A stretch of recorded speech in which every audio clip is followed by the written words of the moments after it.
Welcome to the country of Uganda in Eastern Africa. Like many parts of Africa, Uganda is a land of striking contrasts.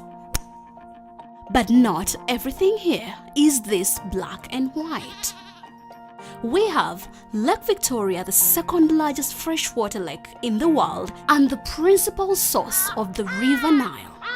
Our vibrant culture validates some of the stereotypes about Africa while shattering others.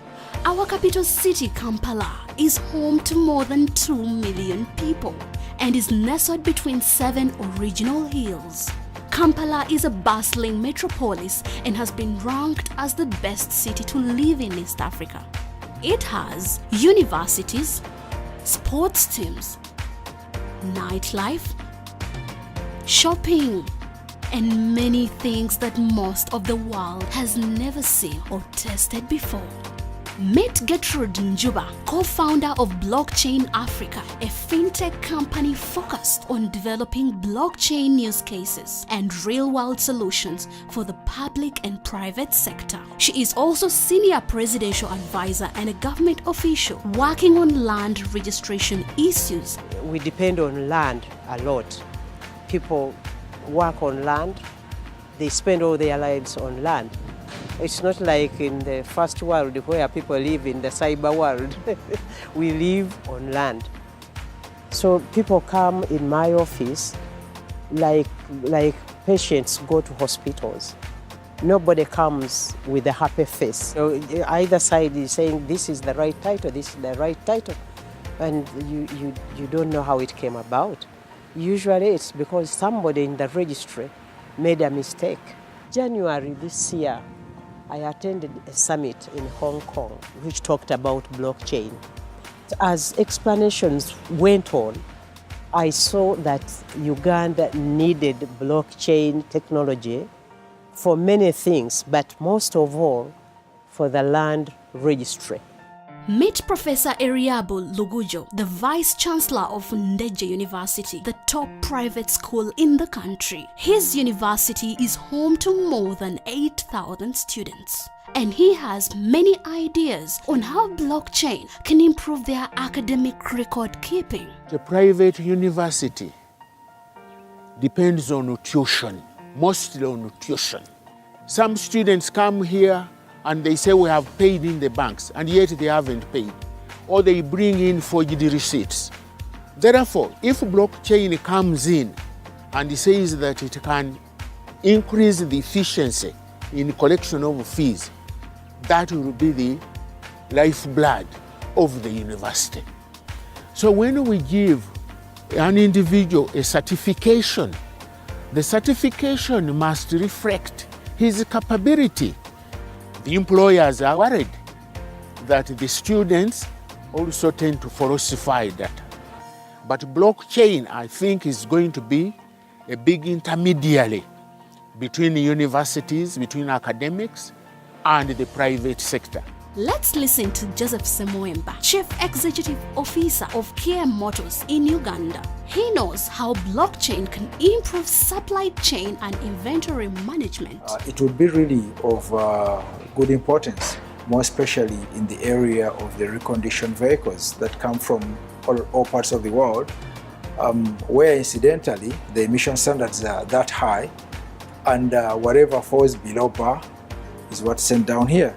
So we might need to be able to trace backwards and say, look, what is the status of this car? So we get those challenges when these cars are just dumped in our market. People will be quick to buy because it's a cheap car, looking at the disposable income. But in the long run, they are such a health hazard to the people and the environment. Blockchain technology is the smartest thing to go for right now, and it's the best that can happen to the world. Let's move on to Lillian Navulime, world-renowned sculptor and senior lecturer at Makerere University. Blockchain can protect her intellectual property rights. My husband lived with HIV/AIDS, and I didn't know how to handle. No one was there for us. So when I got an opportunity to go to the UK to study a PhD, that's when I found out that women were much affected with HIV/AIDS. Those living with HIV/AIDS, and those affected like me. I don't have HIV/AIDS, but I was affected because my husband was living with HIV/AIDS. And then that was the turning point to decide to develop sculptures that can communicate HIV/AIDS. I've done several artworks, but finding market for these sculptures is the most difficult thing. Blockchain can take a record of the artworks of the Ugandans, and then that means they are registered internationally. Then blockchain can expose them, but at the same time, they are protected. Finally, let's meet some members of the Blockchain Africa team. They are all members of Net Leaders and are implementing these and many other solutions on the Dascoin blockchain. Think of record keeping, smart contracts, remittance, financial institutions, value chain promotion, and much more. We wake up every day and go and tell people about blockchain technology. We are talking to government, we are talking to the private sector, basically trying to educate people about the blockchain technology and asking them to adopt it and actually integrate it into the systems that they are having right now. We expect that this technology is going to add value to everything that is coming out of Uganda. Honestly, with blockchain, I think the sky is the limit for Uganda. There is a lot we can do with the Dascoin blockchain all over Africa. If we can implement these solutions in Uganda, then we can implement them all over the continent and throughout the world. Unlocking Africa, one block at a time. Blockchain Africa, working in association with Net Leaders and Dascoin.